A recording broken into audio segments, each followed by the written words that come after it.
Hi there, my name is Kennedy, and I would like to welcome you to your fire safety course. In this module, we will cover a variety of topics meant to ensure your safety.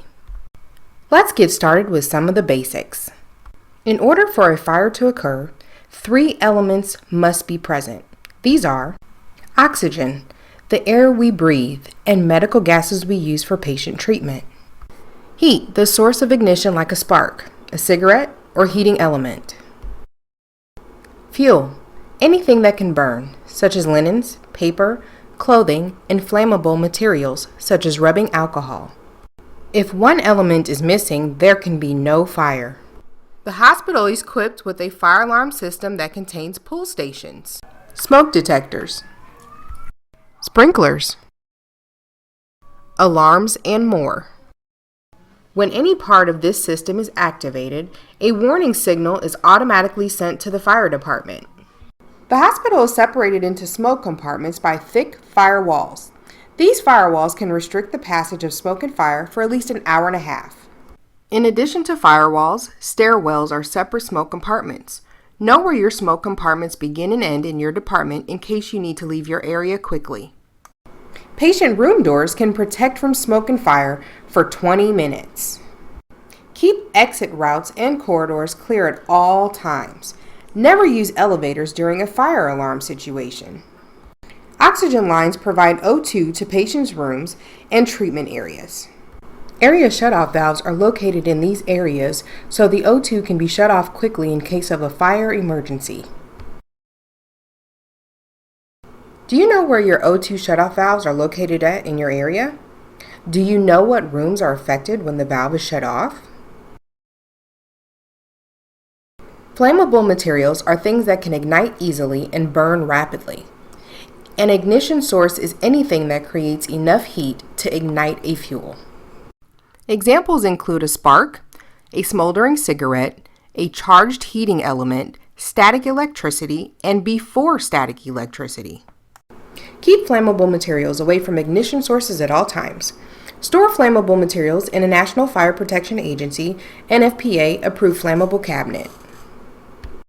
Replace flammable materials with non-flammable materials whenever possible. Fires are identified according to one or more fire classes. Take a couple of minutes to review the differences between them. Most of the hospital's fire extinguishers are rated to be used on any type of fire, called ABC fire extinguishers. In the event of a fire, remember to RACE. RACE stands for Remove or Rescue, Activate, Contain Fire, Extinguish, or Evacuate. If patient evacuation is required, the safest form of evacuation for employees and patients is horizontal evacuation. Horizontal evacuation involves moving down the corridor and into another smoke compartment or area of safety. Vertical evacuation is evacuation into and down a stairwell. Vertical evacuation should be used when horizontal evacuation is not possible. Patients must be evacuated in the following order. First, ambulatory, those able to help themselves. Second, wheelchair assist. Third, bedridden patients. Assign an employee to lead a chain of ambulatory patients and visitors to safety.